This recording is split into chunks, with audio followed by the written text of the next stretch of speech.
Well, hello everyone, and let me just tell you that Stuart and I are having deja vu all over again. We actually shot the Wednesday walkabout this morning, and there was an issue with the audio equipment and it didn't record.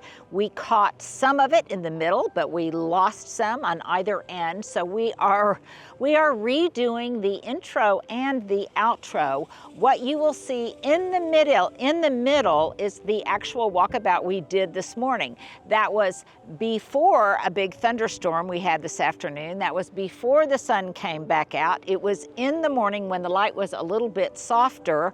And well, let's just say I hope you can hear most of it because it would be difficult to reshoot it again. If the audio is a little bit funky, well, that's just the breaks.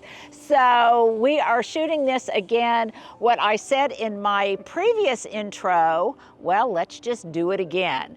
And that was that. It's all about the whites, starting with the white hydrangeas, the white wedding hydrangeas, and then I just really wanted this whole feeling of bright white, which is interestingly a color in the summer that travels pretty far visually, probably because of the high contrast with the greens. And I've got bright white from the hydrangeas. I've got bright white from the It's a Breeze roses, all the way up to the top where I've got all of these white, bright annuals in these pots, and I really like its fresh look. I think it's especially appealing during the summer.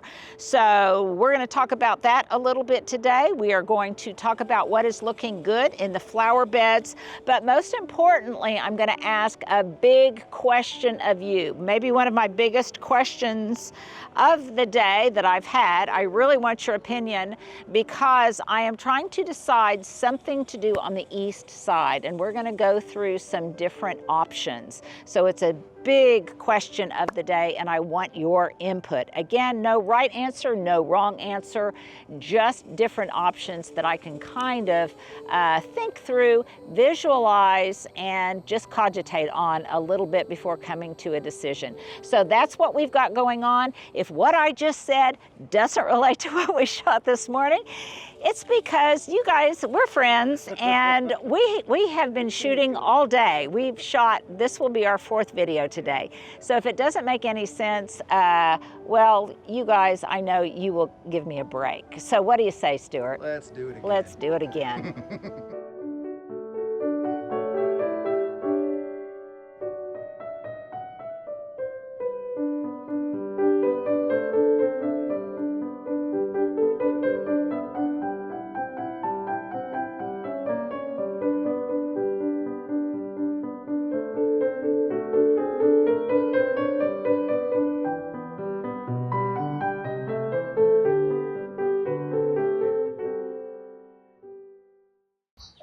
Everything is white at the top of the stairs. It really draws your eye. So come here and let's deconstruct these pots.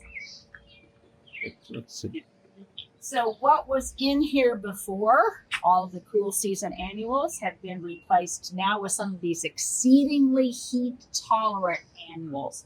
So I've got lots of white angelonia. I've got lots of white lantana, even some white dianthus. Then I've got some sun patience in white, some more mandevilla in white, some calibrachoa in white, some more angelonia in white. And then as the summer progresses, a little bit more of this pink will begin to show in the pentas. They, like the lantana, have been a little bit tardy in really getting as dramatic as they were last year, but I think that will correct itself over time. So I'm loving this white tableau. Now, what you don't see right now is the second flush of bloom that will come out on this Gara. You can see that there's right in here that there's lots of stems that will bloom in that whirly bird, wispy fashion before too long. And then the agapanthus, the ever white agapanthus, continues to bloom. And I've got a trick that I'm going to show you a little bit later about that, probably in another video. But both of these pots are looking really, really profuse. In fact, so profuse that I had to take out one of my 2 tours, and I'll probably take that one out later because they're getting exceedingly large and wonderfully dramatic, I think. And then, of course, the real star of the show are these Hydrangea paniculatas, these white wedding hydrangeas. And in the foreground, it's a breeze rose, but it's the hydrangeas that primarily are really showing off their stuff, not only for me and for passersby, but look at all of the bees that they're attracting.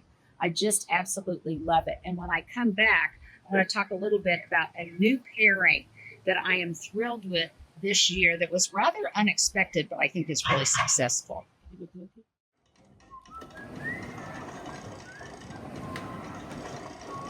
Okay, so I've caught a little fish, and let me tell you, this is not just a physical workout, it is a mental workout too, because I'm trying to figure out how to play the game, and not being someone who plays these kind of games, I really have to concentrate.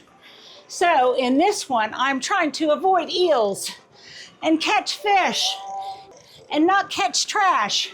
And let me tell you, it ain't easy, but it is fun. And research shows that if you're having fun while you're doing it, and if you're playing game or you're doing gamified workouts like this, you're 2.5 times more likely to be consistent. And so I've kind of gotten the training down. I've been doing the coach classes and everything. And now I'm trying to figure out some of the games. So, given that Hubs is my husband, it seems like Go Fishing is the one that I should start with. So I am, and there is a learning curve. So if you want to be like me and become a rower, then check out the QR code on the screen. It's easy to go to their website, research it, and see if it's right for you. Okay, before we continue any further, I want to wish my sweet, sweet daughter-in-law, Delphia, a happy birthday. It's her birthday today. It's evening there. It's morning here. And hopefully you guys had a great day. It was a good celebration. And I'm still working on that gift, Delphia. Your husband and I are working on it. So I want to do a shout out to her. Okay, so over here, this was kind of an unexpected marriage of plants that turned out to be, I think, more beautiful than I anticipated. It was more by accident than by design. And that's one of these, this gorgeous hedge of leucanthemum right here in front of the white wedding hydrangeas. This is a special variety. We'll put the variety up, but it is a leucanthemum from the Southern Living Plant Collection. And look at how beautiful the white tinge kind of, I don't know, it just kind of echoes what's in the background in the white wedding hydrangeas, but it's got just this little bit of yellow and green in it that repeats the tips of the panicles of the hydrangeas. And I really love the way it looks, and I will just keep deadheading it. And the other thing is the pollinators really love it.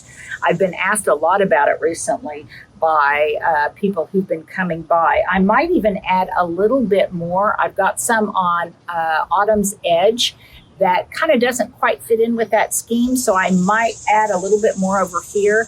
And you might say, Linda, I don't know if you have any room to do that, but I can always find room. So that's what's going on here. I think this is absolutely brilliant. You will no doubt tell me that there's no water in the bird bath, but that's because it's in the process of being cleaned, and we'll fill it up as soon as we can, or maybe Mother Nature will fill it up tonight, because I think, Stuart, we might get some thunderstorms tonight if this humidity is any indication. So I think this all it's exceeded my expectations. And I think all of that rain that we had earlier in the spring and late spring and early summer really is, it's making these hydrangeas show off big time. And a little bit of an update on the It's a Breeze ivory roses. So I had a really bad problem with Japanese rose beetles, but that seems to really have subsided some.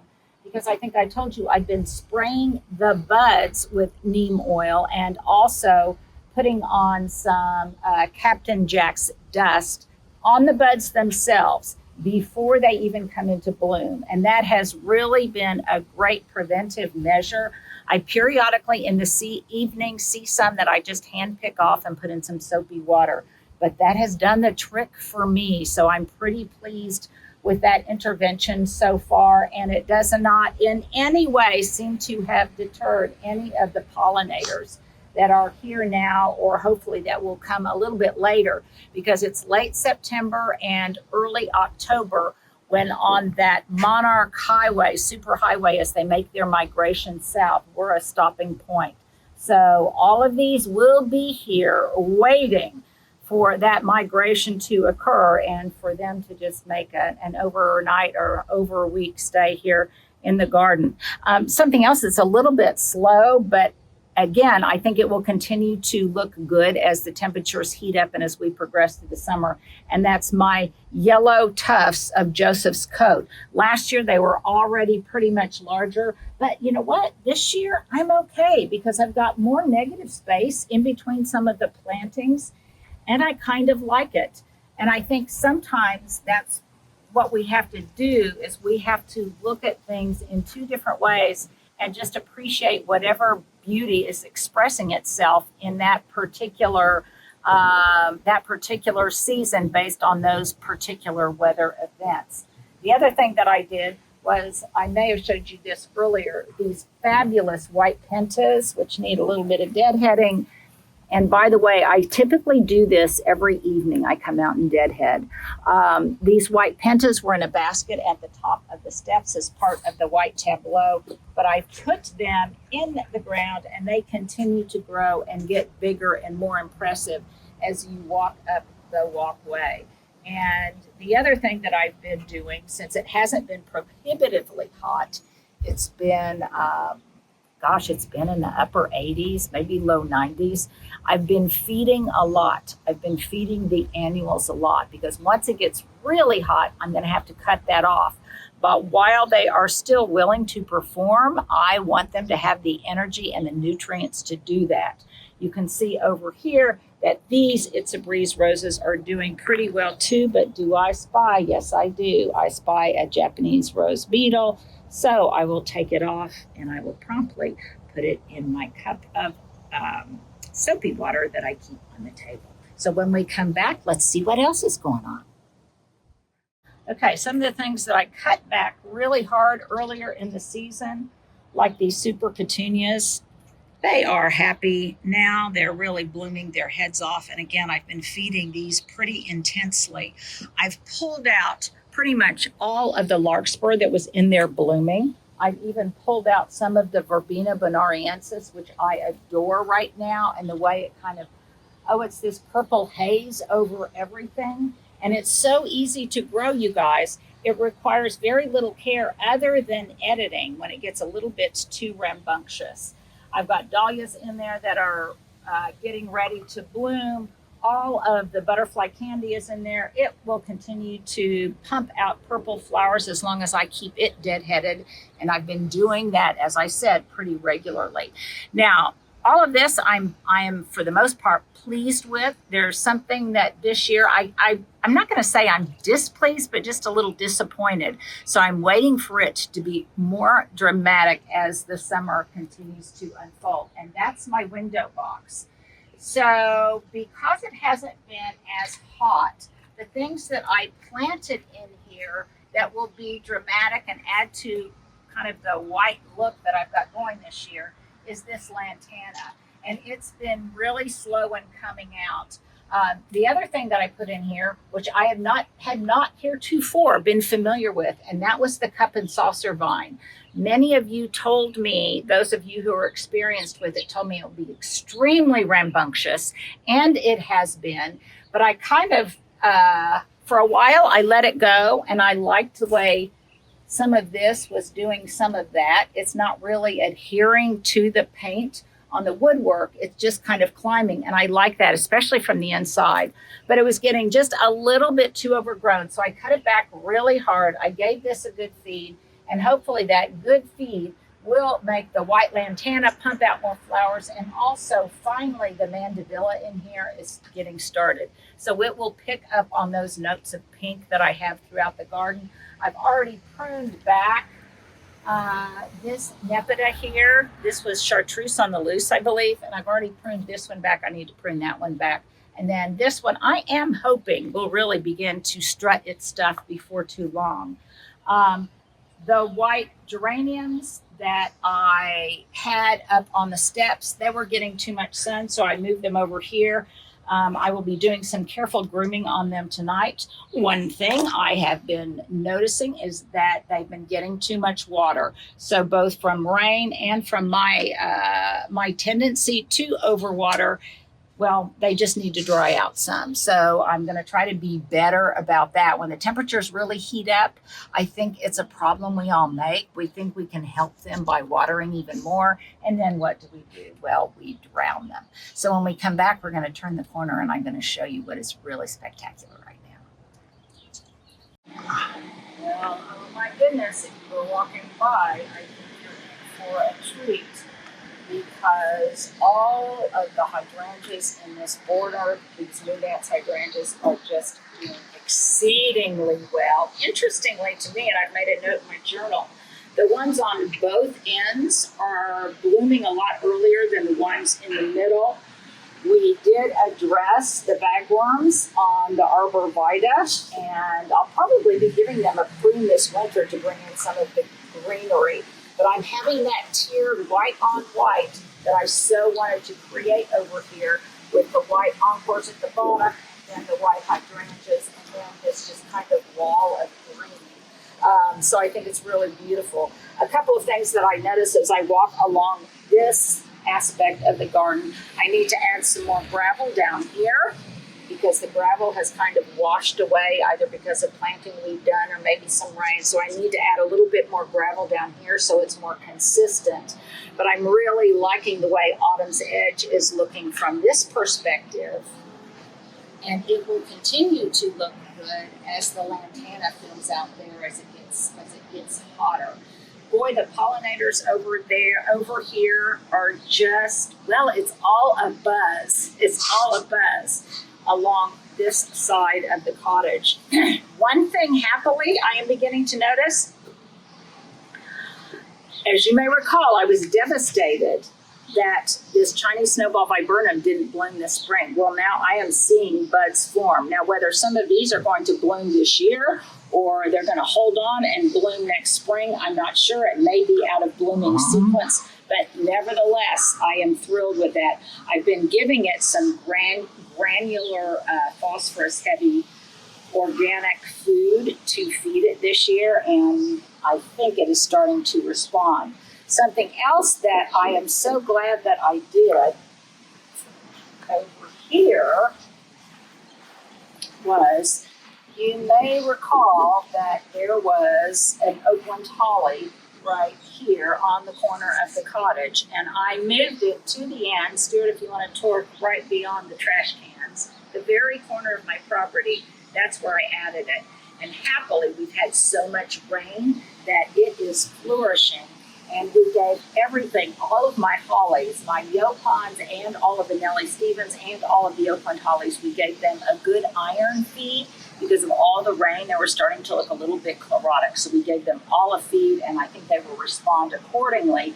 The other thing that responded, because now it isn't in so much shade, is this Terra Hydrangea over here. And you can see that these blooms are starting to dry beautifully. Now, as large as these blooms are, it didn't bloom as profusely as I would have liked, and I think that's partly because that holly was in front of it. Now that I've removed that, I think it will be able to cascade more in this direction, and it will definitely bloom more heavily next year. At least that's my hope. Then I've got dahlias in here that I have staked, and they should provide me with some pretty cut flowers. I planted a few white zinnias in here. A few of them have germinated, and hopefully they will also contribute to the show a little bit later. Okay, when we come back, I want to describe exactly what I mean when I say, I talked about it in my book, The Elegant and Edible Garden, and I've talked about it several times when I do public presentations, and that is, if you listen to your garden over time, the garden will tell you what to do. And I've got a perfect example and a huge question for you when we come back. Well, again, I'm picking up from where I think I left off this morning for this closing. I'm not sure. Again, just give us some grace, because I'm not sure what you could hear and what you couldn't. But I think the premise was that this is what I meant when I talked about it in my book, and I talk about it when I do public speaking, and that is, at a certain point, your garden will dictate what to do next. It will tell you what to do. And after the success of planting this evergreen, beautiful evergreen hedge here of boxwood and arborvitae and encore azaleas with all of these beautiful white hydrangeas, I realized that all of that beauty kind of just stopped right here. I may have alluded to it. I can't remember what I said and what I didn't say, but it looks beautiful to about this point. And then ultimately, I did add a better boxwood here and another holly here. So what I presented to you, and I will present it to you again, if we're redundant, please forgive me, but it will just emphasize the point. I have 3 different options for this location because it seemed to me that it was very truncated here. In other words, the garden continued to this point going into the backyard, and then it seemed to just stop. And this was really the perfect example of gardening in a forgotten place because it looked unfinished, and this is something I could probably execute relatively easily, and it would continue with the rhythm and repetition of existing plants that I had in place. So this is the area that I'm addressing. So I think this is what I said this morning. If I did, let's test me. Let's see if I remember what I said. Okay, number 1, I could go with the simplest solution, dog approved, and that is I could get another holly and I could plant it right in the center of this expanse between these 2 hollies. I could be very, very simple, have another evergreen. It would give a little bit more privacy in the back, but it would repeat this kind of holly thematic that I've got going here. Number 2, I could do a combination of the holly, and then I could maybe plant in between the hollies some boxwood villages of better boxwood, something that would give constant evergreen presence to this side. And by the way, this east facade is one of the most amenable gardening places, gardening perspectives on my entire property. So I want to optimize its potential. So I could put some boxwood villages in here. I could put maybe a hedge all the way across the front, but I could continue that evergreen in a columnar form with another holly, and then with intermittent boxwood in between the hollies. Okay, that was number 2, or B. Okay, so we've got 1A, we've got 2B, so then for 3C, this is a little bit more of a textural option, I guess. I could put some kind of combination in here of all of those evergreens, but then maybe punctuate it with some kind of white, or just some kind of flowering shrubbery. I don't think perennials, I don't think annuals, but some kind of flowering shrubbery to make this look very, to have visual weight, be low maintenance, but nevertheless look as if the garden didn't just stop, that it continued down this way. And some of those options would be, maybe I could do more white wedding hydrangeas. I could do some different kinds of blooming shrubs, maybe some woodgelia, maybe even some white crepe myrtle. I'm not really sure. Maybe it's not even going to be in white. But the third would be a combo of evergreens and blooming shrubs. So that's my main question of the day. That is what I want to hear from you on. Again, no right or wrong answers. Just tell me kind of what you are thinking. Now, I'm well aware, and I can say this after the nice rainstorm we had, I'm well aware that I am feeling this optimistic about cultivating this place because we just had some really good rainfall. Everything looks exceptionally green and happy because we've had an exceptionally wet spring and early summer. If this were the dead of summer and we were in our typical drought conditions and extremely high heat, I may not even be considering this. So take that into account when you give me your opinion. So those are my 3 options. Let me know what you think. And by the way, beyond this lattice work, there is drip irrigation on the other side of the fence. So I wouldn't need a lot of supplemental watering here, but I could get some targeted supplemental watering here with some drip line. So tell me what you think.